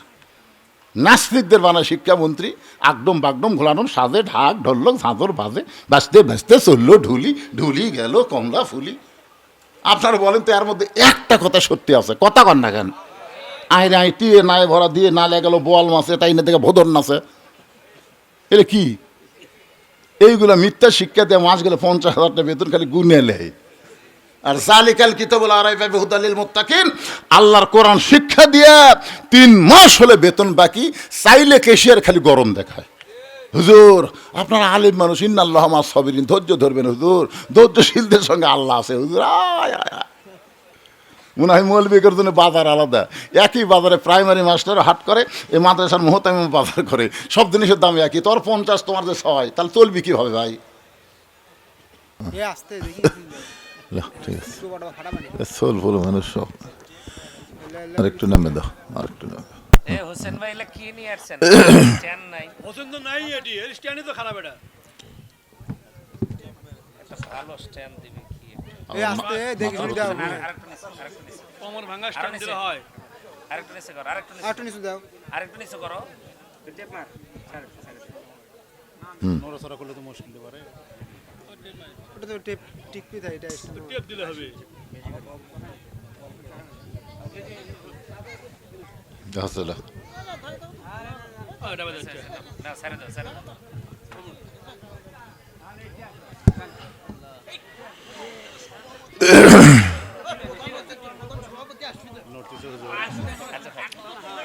আসসালামু আলাইকুম ওয়া রাহমাতুল্লাহি ওয়া বারাকাতুহু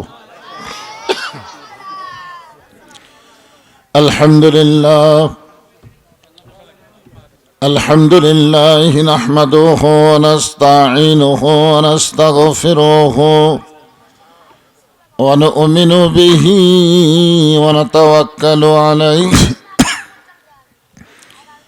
ونعوذ بالله من شرور أنفسنا ومن سيئات أعمالنا من يهدي الله فلا مضل له ومن يضلله فلا هادي له সকলে জবান খুলে বলেন আশহাদু আল্লা ইলাহা ইল্লাল্লাহু ওয়াহদাহু লা শারীকা লাহু ওয়া আশহাদু আন্না মুহাম্মাদান আবদুহু ওয়া রাসূলুহু আল্লাযী أرسل رسوله بالحق بشيرا ونذيرا وداعيا إلى الله بإذنه وسراجا منيرا فقد قال الله تعالى في كلامه المجيد والفرقان الحميد জবান খুলে সকলে পড়েন আউযু বিল্লাহি মিনাশ শাইতানির রাজিম বিসমিল্লাহির রহমানির রহিম ওয়াল আসরি ইন্নাল ইনসানা লাফি খুসর إلا الذين آمنوا وعملوا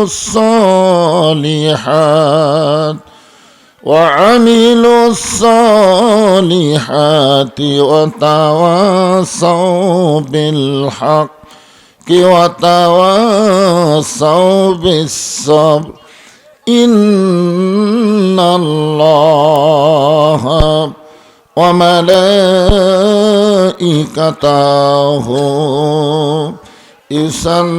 يصلون على النبي يا أيها الذين آمنوا صلوا عليه وسلموا تسليما اللهم صل على محمد وعلى آل محمد كما صليت على إبراهيم وعلى آل إبراهيم إنك حميد مجيد اللهم بارك على محمد وعلى آل محمد كما باركت على إبراهيم وعلى آل إبراهيم إنك حميد مجيد مشرق حب محمد সকলে বলি সাল্লাল্লাহু আলাইহি ওয়াসাল্লাম मतलाए दीवानी माँ मतलाए खुर्शीद इश्कास सीनाए सोजानी माँ बलागल उला बिकमालिही कशफत दुजा बिजमालिही हसनत जमीओ खिसालिही सल्लो अलैहि व आलिहि अल्लाहुम्मा आमीन। জান্নাতের বাগান থেকে জান্নাতি মানুষদেরকে নিয়ে আমি গুনাহগার তোমার রহমতের দরজায় দুখানা হাত তুলেছি আল্লাহ। হাসরের ময়দানে জাব্বার আর কাহার নামে রূপ নিয়া তুমি যখন বিচার শুরু করবে তোমার সামনে দাঁড়ায়া সমস্ত নবীরা নাফসি নাফসি বলে কাঁদতে থাকবে। এমন কঠিন অবস্থা হাসরে হবে, সেদিন সমস্ত নবী তার উম্মতকে ভুলে যাবে, শুধু বলবে আল্লাহ আমার কি হবে, আমার কি হবে। একমাত্র দরদি নবী শাফাতের কান্ডারি ইয়া রব্বি হাবলি উম্মতি বলে সেজদায় পড়ে যাবে। সেই কঠিন মুসিবতের সময় আজকের এই মাহফিলকে ওসিলা করে আমাদের সবাইকে রাসূলের উম্মতের কাতারে আল্লাহ কবুল করে নিও। সুবহান রাব্বিকা রব্বিল ইজ্জাতি আম্মা ইয়াসিফুন ওয়া সালামুন আলাল মুরসালিন والحمد لله رب العالمين لا إله إلا الله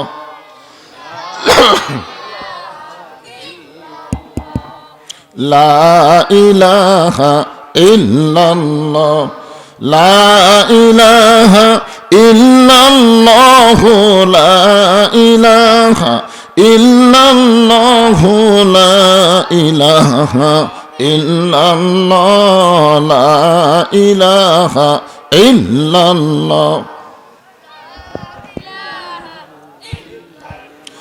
যার দিলে আছে আমার আল্লাহর ভয়, যার মনে আছে আল্লাহর ভয়, আল্লাহ আল্লাহ সব সময় আহার নিদ্রা ভালো লাগে না, এই দুনিয়া ভালো লাগে না, ভালো লাগে শুধু আল্লাহ লা ইলাহা ইল্লাল্লাহ লা ইলাহা।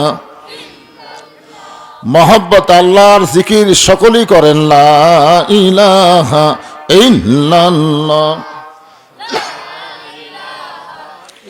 লা ইলাহা ইল্লাল্লাহ মুহাম্মাদুর রাসূলুল্লাহ। সকলেই বলি সাল্লাল্লাহু আলাইহি ওয়াসাল্লাম। এত সুন্দর যন্ত্র কিন্তু সাউন্ড তো ক্লিয়ার না, কি সব টানাটানি টিপাটিপি নিয়েছে, চ্যান চ্যান করতেছে, সাউন্ডটা ক্লিয়ার করো।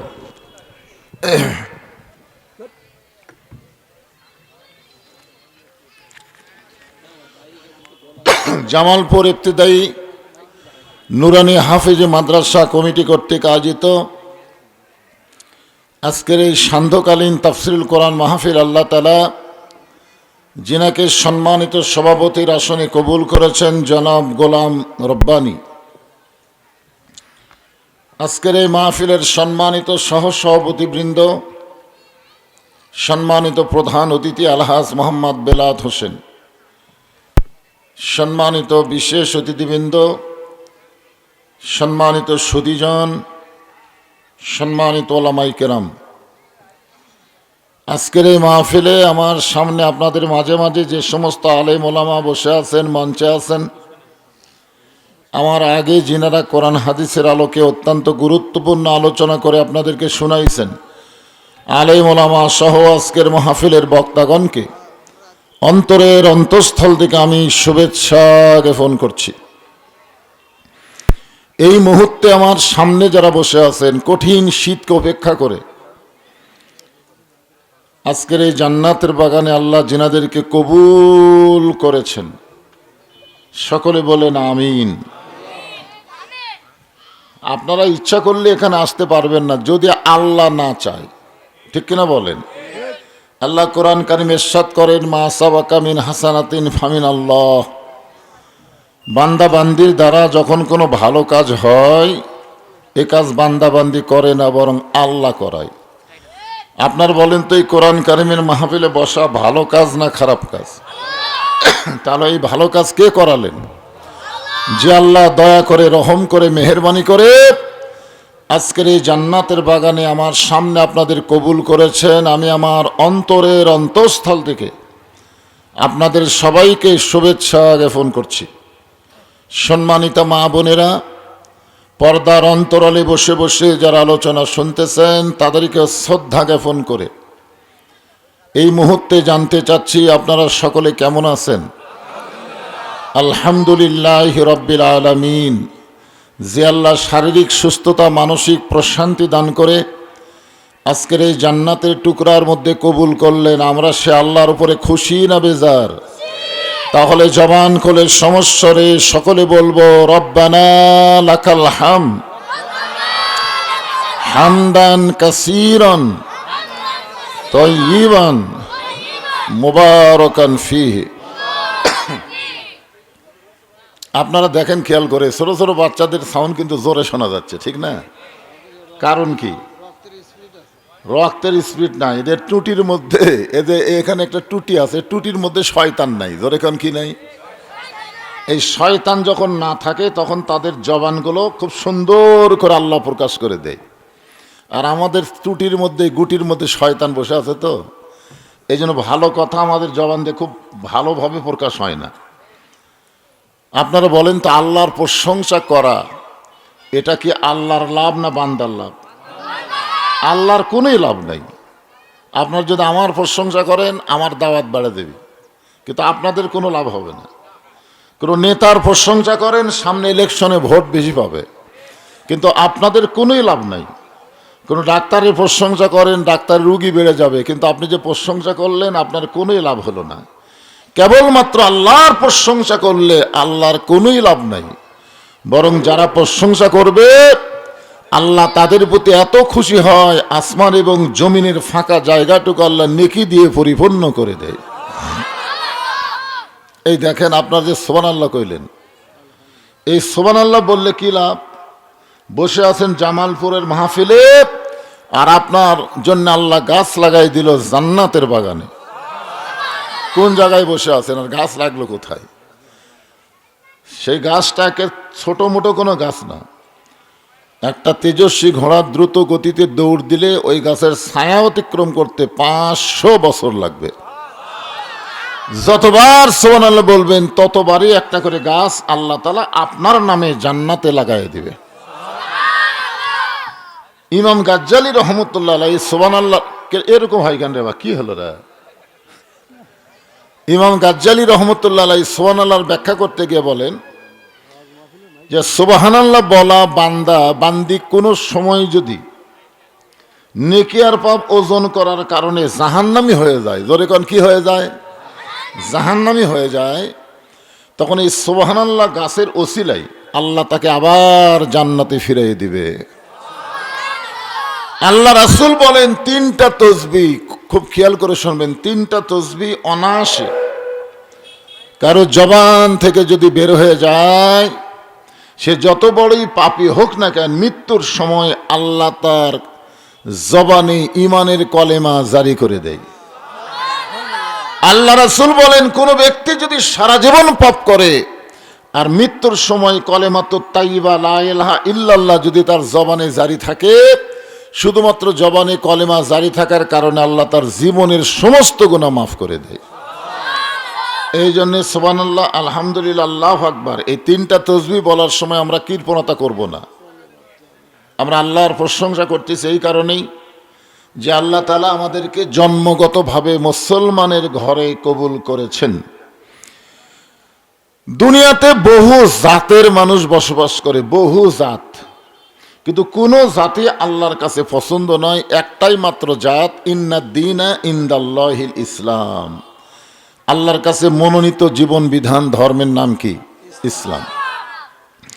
আল্লাহ কোরআনে অন্য জায়গায় বলেছেন, ওমান ইয়াবতাগি গায়রাল ইসলাম দীনান ফালাই ইউকবালা মিনহু। ইসলাম ছাড়া অন্য কোনো জীবন ব্যবস্থা, মানুষের তৈরি জীবন ব্যবস্থা কেউ যদি গ্রহণ করে, আল্লাহ বলেছেন কখনোই তা কবুল করা হবে না। আল্লাহর কাছে একমাত্র কবুল যোগ্য ধর্মের নাম কি? আর সেই ইসলামের ভিতরেই আল্লাহ আমাদেরকে কবুল করেছেন। এখান থেকে বোঝা গেল আল্লাহ আমাদের উপরে খুশি না বেজার? যে আল্লাহ খুশি হয়ে মুসলমানের ঘরে আমাদেরকে জন্ম নেওয়ার তৌফিক দিলেন, আমরা সে আল্লাহর প্রতি খুশি হয়ে জবান খুলে বলি আলহামদুলিল্লাহ। তারপরও চলতেছে শুধুমাত্র আল্লাহর কোরআনকে ভালোবাসার কারণে আল্লাহ আলাদাভাবে একটা রহমত বরকত দান করতেছে। জোরে কথা কন না কেন? হ্যাঁ, ফাতেমার স্বামীর কপালে চুমা দিয়ে বলতেছেন, আপনি হলেন পৃথিবীর সবচাইতে বড় বীর, আর আপনি হলেন পৃথিবীর সবচাইতে বড় জ্ঞানী। বড় বীর হয়ে বইয়ের মরার খবর শুনে আপনি এমন করে পড়লেন কেন? আপনি কি জানেন না এই দুনিয়া থাকার জায়গা না, আসলে যাইতে হবে। আমি যেই বলবো আসলে, আপনার বলবেন যাইতে হবে। এই সত্যি কথা বলতে আপনাকে আপত্তি আছে? কেবারে ওই একটা মুখত মাস্ক দিছে, ওই একটা মুখত মাস্ক দিছে, আবার কি করোনা ফিরে যাচ্ছে নাকি রে? এই দাও তো মাস্কটা খোলো তো দেখি, আমার মুখ দেখবার আমার মুখত মাস্ক দেওয়াজ করলে কি কি বলতেন আপনারা? খোলেন এখন মাস্ক দেয় কি? একজন বক্তার চেহারা দেখেন, আমিও শ্রোতাদের চেহারা দেখা দেখের মধ্যে একটা মহব্বত আছে না নাই? তাহলে সবে জবান খুলে বলেন আসলে কবে। আমি যেই বলবো কবে, আপনারা বলবেন জানি না। কবে? আরো জোরে। এখন টাকা দেন, কারণ আমরা যাব, কবে যাব জানি না।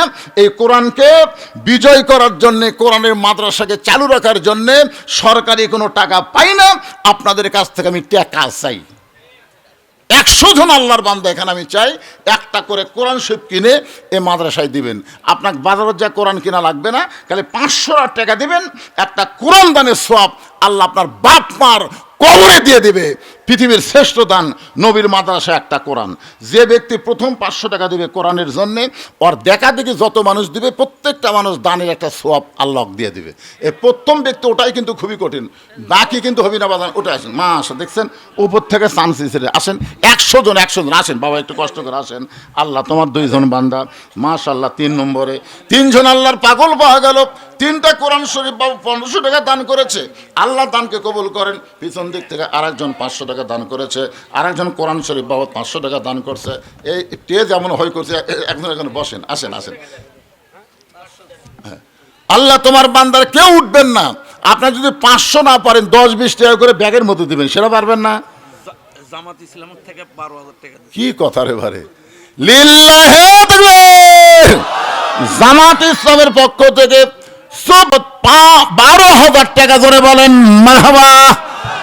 বাসার ভাইয়ের টাকা দিবি, একবার তো বিদে দিলে এলেন বাসার ভাই। বাসার ভাই টাকা দিবে এখন। কত দিচ্ছেন? এটা কি বিএনপির পক্ষ থেকে না আপনার পক্ষ থেকে? আচ্ছা ঠিক আছে। আমার ছোট ভাই আবুল বাশারের পক্ষ থেকে 20টা কোরআন শরীফ বাবদ 10,000 টাকা দান করছে, আল্লাহ কবুল করেন, জোরে দেন আমিন। এ ভাই জান, এই কেটে বন্ধ হলো কেন? 500 টাকা নাই পকেট? দোয়ার আগে একটা হাফেজ সাহেব পাগড়ি দেওয়া হবে আজকে। তো এলা সব আপনার আগের জিনিস পরে করেন। আগে করিনি স্যার, নামাজের টাইমে আসা বুকটা শুরু হয়ে গেছে, যার জন্য এটা না, খাড়া করেন, দোয়ার আগে হাফেজ সাহেব এটা খাড়া করেন। যার মাথায় পাগড়ি দেওয়া হবে তাকে এখানে নিয়ে আসেন, নিয়ে আসেন। হ্যাঁ, কোরআন শরীফ দিবেন। এই মাদ্রাসা থেকে একটা হাফেজের মাথায় পাগড়ি দেওয়া হবে, 30 পারা কোরআনের হাফেজ। এই মাদ্রাসার তালবে ইলম কারা আছো তোমরা ভিতরে গামছা নিয়ে নামো। 10 টাকা, 20 টাকা, 50 টাকা, 100 টাকা। আজকে মায়েরা এত দান করবে, মায়েরা আপনারা এত দান করবেন, আল্লাহ যেন খাদিজার সঙ্গে আপনাকে জান্নাত দিয়ে দেয়। মায়েদের কাছে বিশ্বস্ত লোক পাঠাবেন, যাকে তাকে দান পাঠান না, টাকা নিয়ে যান অন্য সাইড না মারে, বিশ্বস্ত লোক পাঠান। আরেকজন আল্লাহর বান্দা কোরআন শরীফ বাবদ 500 টাকা দান করেছে, আল্লাহ দানকে কবুল করেন। আল্লাহ নেক নিয়ত নেক আশা পরাক, আল্লাহুম্মা আমিন। এটা কি রে, এটা কি? ও বাক্স, মাশাআল্লাহ, ভালো সিস্টেম করছে। শরম নাই, কোনো শরম নাই, কোনো শরম নাই বাবা। আপনার যদি 100 দেন, 200 দেন, কোনো শরম নাই, যা পারবেন আল্লাহর রাস্তায় নবীর মাদ্রাসাকে মহব্বত করে দান করবেন। আল্লাহর একজন 500 টাকা দান করেছে কোরআন শরীফ বাবদ, আল্লাহ দানকে কবুল করেন। আল্লাহ নেক নিয়ত নেক আশা পরাক, আল্লাহুম্মা আমিন। এই বাচ্চা হাফেজ কি কথা, এই আগায় ধরে এই এত পুচকা করে।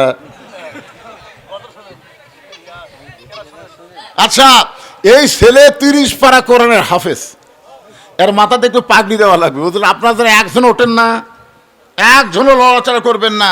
একটা হাফেজের মাথার পাগড়ি দেওয়া দেখলে এই হাফেজের ওসিলায় আল্লাহ আমাকে জান্নাত দিয়ে দিবে। এই জন্য সবাই দেখেন। তারপর আমার বাকি আলোচনা আছে, তারপরে আজকের মাহফিলের অতিথিবৃন্দ আছে, তারাও আপনাদের একটু শুভেচ্ছা বক্তব্য দেবেন। আমার আবুল বাসার ভাই তো সেই ওয়াজ করে, হুজুরের চাইতে ভালো।